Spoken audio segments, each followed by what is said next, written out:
ပြန်ဝဲလို့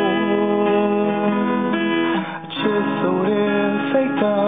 နှလုံးသားမှာဆုံးထင်နေရင်ခုန်ရင်မူ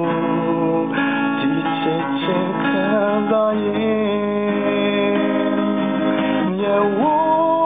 သူနှခမ်းသူအပြောထာဝစီရဲ့လို့မြင်မှ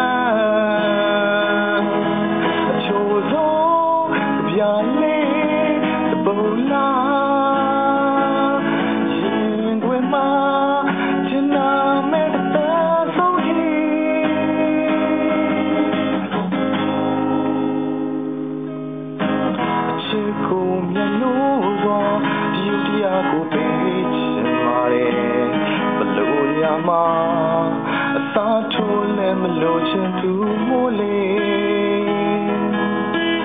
ချင်နေသူတွေ့ဆိုအသာစီတွေကြော်ဖြတ်ရင်အချစ်တွေမှာ